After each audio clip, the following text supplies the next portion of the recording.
You don't choose to become a black market surgeon. You become one because medicine is expensive and poverty is a pre-existing condition. And the gap between those two facts is where certain careers are born. You come from Odessa, Ukraine, not the postcard version with the opera house and the Potemkin stairs, the other Odessa. The one that starts 4 streets behind the tourist district and extends into neighborhoods where the apartment buildings are still wearing Soviet concrete like a uniform. No one told them the war was over. Your father was a trauma surgeon at City Clinical Hospital No. 1. Past tense, because at 47 his hands were steadier than his liver, and the medical licensing board noticed before his patients did. The revocation certificate is still framed in the hallway of your childhood apartment, which tells you something about a man who kept it up instead of burning it. Your mother was an anesthesiologist. She understood, better than most people ever will, that the line between unconsciousness and death is a matter of precise calibration. She applied this principle to her marriage too, present enough to keep the household running, numbed just enough to survive it. By age 10, you know 3 things with absolute certainty. The Latin names for every bone in the human hand. Which vodka brand your father drinks when he's grieving versus when he's celebrating, because the smell is different, and that the human body is not fragile. It is surprisingly, stubbornly resilient. It keeps trying to survive even when the person inside it has already given up. Your father's textbooks are your childhood toys. You study Gray's Anatomy the way other kids study football statistics. You memorize vascular maps, pressure points, the tolerance thresholds of every major organ system. At 13, you suture a gash on your own forearm using a sewing needle and dental floss, not because you had to, but because you wanted to know if your technique was correct. The scar healed clean. Your technique was correct. The trouble begins, as it usually does, with money. Odessa's medical school requires a bribe. Not officially. Officially, it requires entrance examination scores and a clean family background check. The actual requirement, communicated through 2 intermediaries and a meeting in a tea house near Prevost Market, is $15,000 cash. Paid to an administrator whose name you never learn. You have excellent scores and a father whose revoked license makes your family background approximately as clean as the harbor in August. You don't have $15,000. Your mother saves the equivalent of $900 over 2 years of double shifts. This is an extraordinary effort that falls short by 94%. So you don't become a surgeon, officially. A man named Gavril finds you instead. He finds most people through referral, and his referrals come from the emergency rooms and ambulance bays of every hospital in the city. He's not a doctor. He's a coordinator. He coordinates the movement of people who need medical care through channels that don't involve police reports, insurance paperwork, or the inconvenient questions that accompany gunshot wounds at legitimate facilities. He's heard about the kid who closed his own arm with dental floss. He wants a meeting. You sit across from Gavril at a cafe on Deribasivska Street. He's 60, heavyset, with the hands of a man who used to do physical work and the eyes of a man who now does intellectual work, the kind that requires watching people very carefully for very long periods of time. He asks you to describe the subclavian artery, its location, its depth, the collateral circulation that makes it survivable to nick if the nick is caught within a specific window. You describe it accurately. He nods once.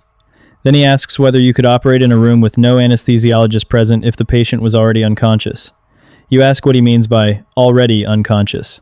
He smiles and says, "That's exactly the right question. You're hired."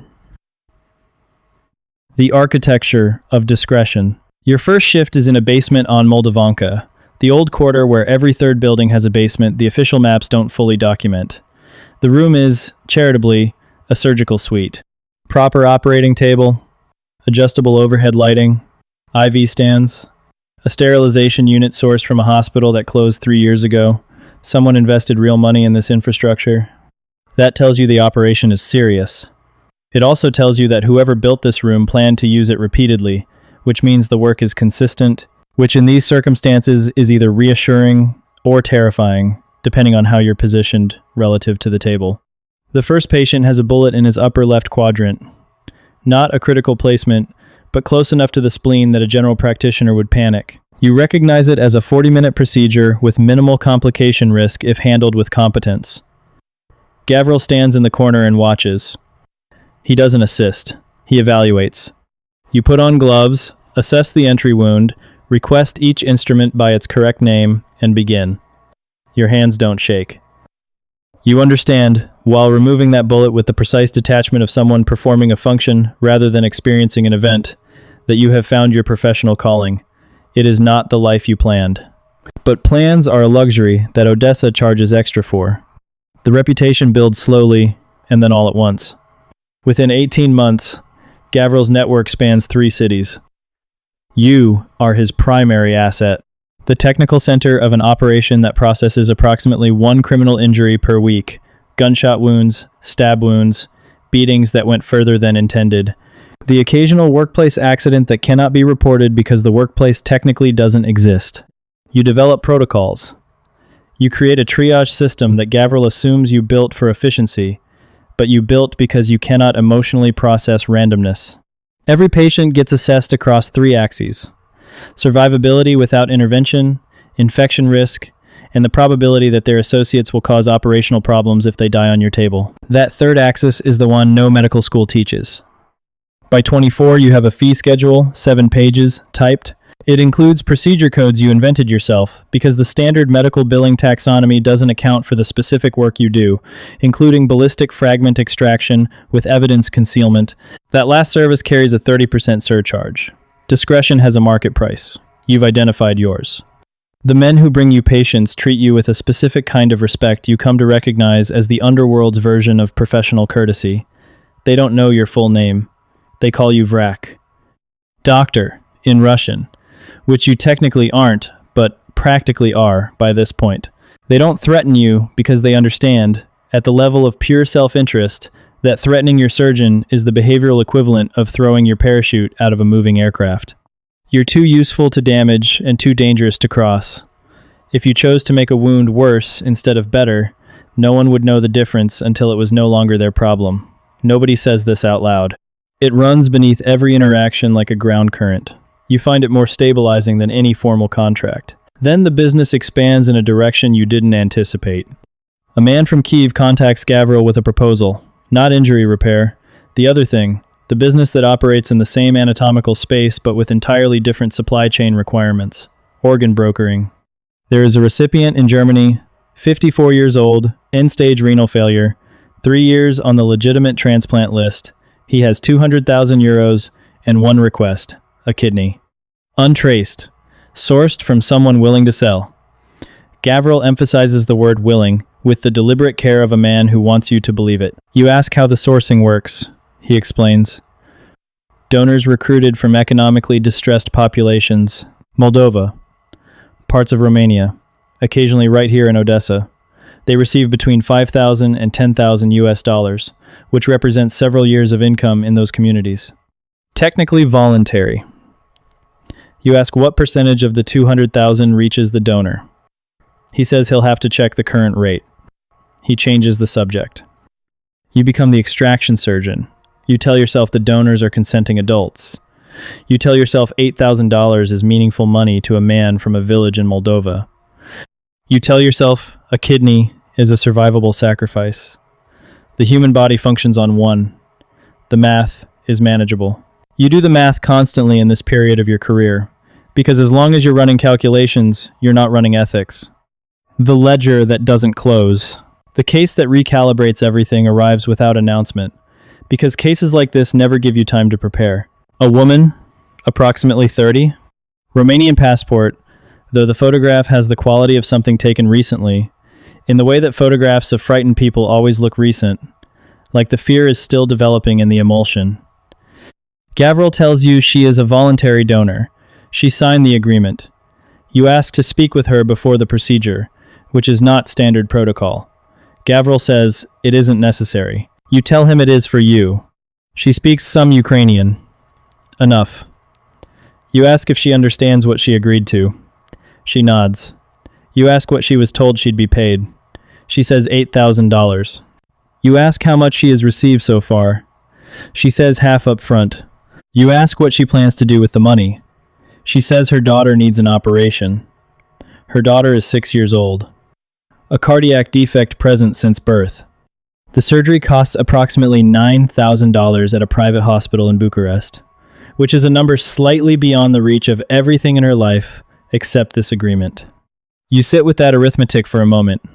A mother selling a kidney to buy a heart surgery, one organ for another. The human body reduced to a barter system for a child's survival. You ask to see the consent documentation. Gavril produces a form. It is written in Ukrainian. She does not read Ukrainian. You look at him. He looks at you with the expression of a man who has had this exact conversation before and always resolved it in his favor. You close your kit. You tell him you won't proceed. He reminds you what that means, not in general terms, but in specific ones. You tell him you understand the specifics. He says, your understanding appears incomplete and asks whether you'd like a more direct demonstration of what happens when irreplaceable assets make operational decisions above their clearance. You tell him, yes. Actually, go ahead. He doesn't expect this. Neither does she. You're not entirely sure why you say it. But you've spent 8 years as the most indispensable person in every room you've entered, and indispensability is a form of armor that most people never think to test. The ones who have tested it know what you know. The testing is the point. What follows is not heroic. You leave. She leaves with you. You put her in a taxi with $600 from your own wallet and an address for a legitimate Odessa medical charity that works with foreign patients on reduced rates. Whether she reaches that address, you never find out. Some accounts stay open, regardless of how long you wait to close them. Gavril's response is proportional and delayed, which is worse than immediate. You have 3 days of normal before 2 men arrive at your apartment and conduct a quiet inventory. They walk through your space noting what matters to you, the way an appraiser notes items in an estate. The message requires no translation. You leave Odessa the same way you entered the underworld, quietly, by necessity. You end up somewhere else, doing something adjacent. A medical NGO. They know portions of your history, enough to find you useful in places where official medicine can't reach. Conflict zones. Refugee camps. Environments where your particular skill set, developed under circumstances they don't ask about directly, is the difference between a person surviving or not. You suture a man's abdomen closed in a tent on the edge of a city that is still deciding whether to exist, and for a moment your hands feel precisely what they have always been, correct, in the right place. But then you think about the Romanian woman and her daughter and a consent form written in a language she couldn't read. And you understand something that 8 years of surgical practice never taught you in any anatomy text. The instrument that saves a life in a refugee tent is the same instrument that extracted an organ from a desperate mother in a Moldovanka basement. The hands don't know the difference. They never did. Only the person attached to them does, and only when it's quiet enough to listen. You became a surgeon because your father was one, and his failure became your obsession. You didn't become a doctor because $15,000 stood between you and the door. You operated on criminals because they needed operating on, and no licensed physician would touch them. You brokered organs because the math was survivable, and you were very good at math. But somewhere in all that calculation, you failed to account for the one variable that doesn't appear in any textbook. The question that a 6-year-old girl in Bucharest will someday ask about how her heart was fixed and who paid for it. Some debts, it turns out, don't compound on a schedule. They just sit there, accruing quietly, waiting for a moment in a tent somewhere when your hands are finally still enough for the total to arrive. That wraps it up for today. The story you just heard is fiction, but the black market organ trade is estimated to account for 10% of transplants performed worldwide annually. If this one stayed with you, drop a comment telling me which moment hit hardest. Subscribe so you don't miss the next one.